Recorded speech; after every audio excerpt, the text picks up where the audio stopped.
Assalamualaikum warahmatullahi wabarakatuh. Ketemu lagi bersama saya Yesika Pilauri dalam pembelajaran matematika kelas 10 di kurikulum Merdeka. Baik, hari ini Ibu akan membahas mengenai identifikasi trigonometri pada kuadran.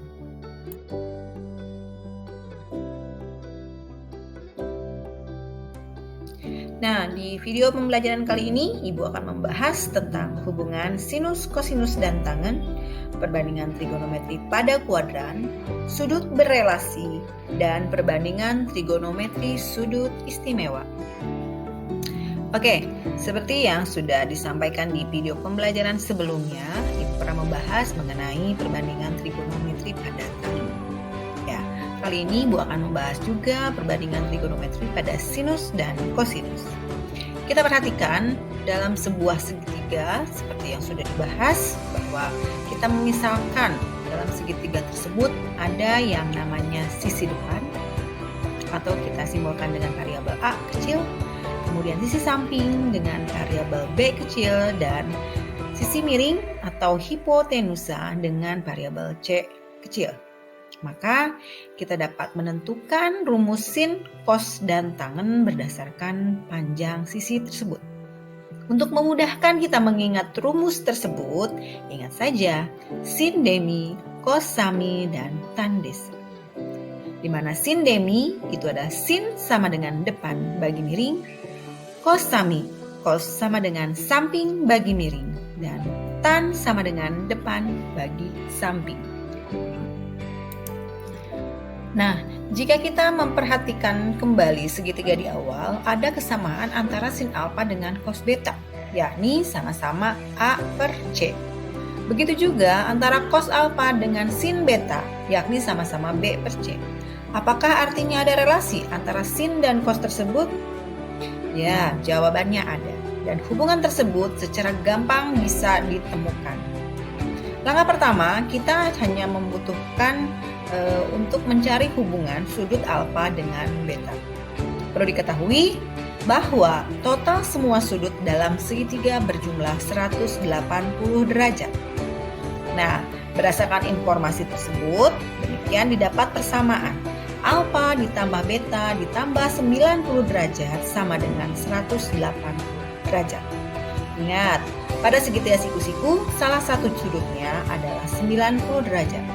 Sehingga hubungan antara kedua sudut tersebut yaitu alfa sama dengan 90 derajat dikurangi beta. Artinya sin alfa sama dengan sin 90 derajat dikurangi beta sama dengan cos beta. Begitu juga sebaliknya, cos 90 derajat dikurangi beta sama dengan sin beta. Nah, bagi yang bingung, kenapa ya tiba-tiba begitu? Oke, kita pelan-pelan saja ya. Coba cermati perbandingan sisi antara sin alfa dengan cos beta. Keduanya sama-sama A per C. Ya enggak? Mengingat alfa sama dengan 90 derajat dikurangi beta, secara tidak langsung telah ditunjukkan kalau sin 90 derajat dikurangi beta sama dengan cos beta. Lalu, untuk kehubungan keduanya, bagaimana? Yaitu dengan tangen. Nah, kita perhatikan bahwa tangen alfa sama dengan sin alfa dibagi cos alfa.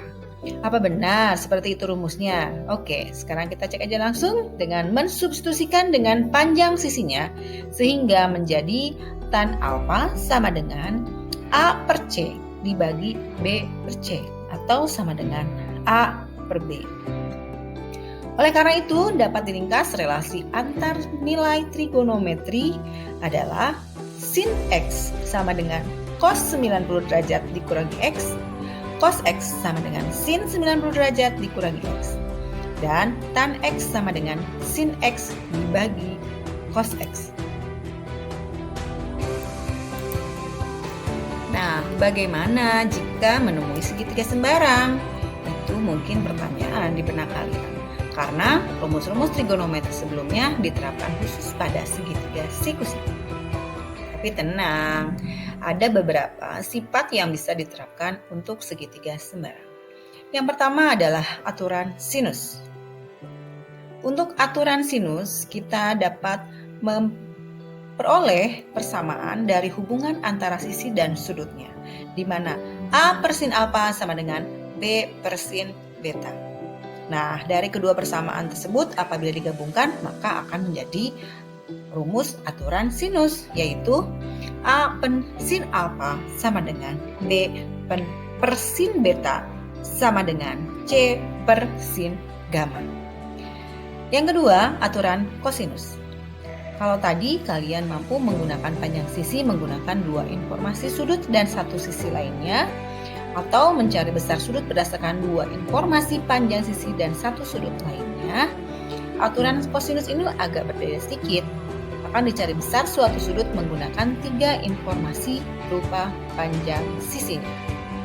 Maka kita dapat menentukan nilai aturan kosinus dengan kosinus alfa sama dengan C kuadrat ditambah B kuadrat dikurangi A kuadrat dibagi 2BC. Nah, kali ini kita balik lagi ke segitiga siku-siku yang pertama. Berdasarkan teorema Pythagoras, hubungan antara ketiga sisi tersebut secara matematis dituliskan sebagai A kuadrat ditambah B kuadrat sama dengan C kuadrat. Sisi A serta B sendiri bisa dituliskan dalam bentuk trigonometri sebagai berikut. A sama dengan C sin alfa, B sama dengan C cos alfa. Kemudian dapat disubstitusikan sehingga menemukan identitas pertama, yaitu sin kuadrat alfa ditambah cos kuadrat alfa sama dengan 1. Untuk identitas lainnya bisa dipakai kembali persamaan di atas.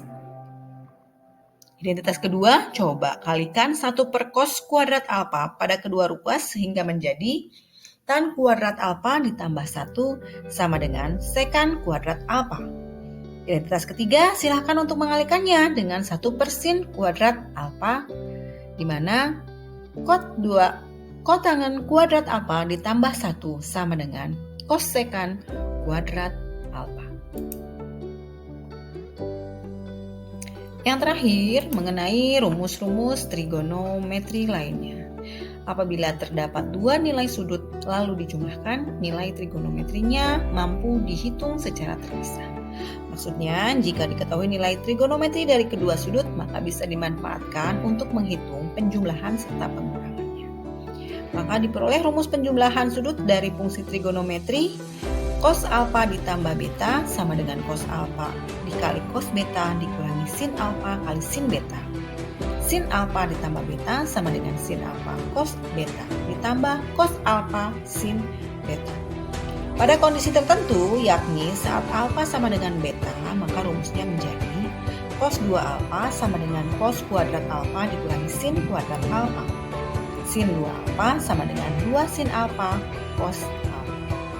Kalau tadi merupakan penjumlahan dua sudutnya, sekarang akan ditunjukkan untuk penjumlahan dua fungsi trigonometri. Coba jumlahkan bentuk sin alfa ditambah beta dengan sin alfa dikurangi beta, sehingga terdapat satu suku yang saling meniadakan. Hasilnya adalah menjadi sin alfa ditambah beta ditambah sin alfa dikurang beta sama dengan 2 sin alfa cos beta.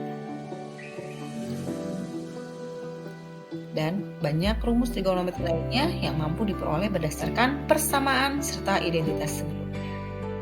Oke.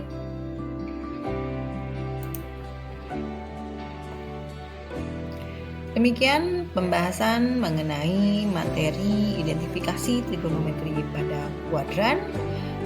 Tentu masih banyak yang perlu kita bahas secara langsung mengenai materi ini. Oke, selamat belajar. Sampai bertemu di video pembelajaran berikutnya. Terima kasih. Wassalamualaikum warahmatullahi wabarakatuh.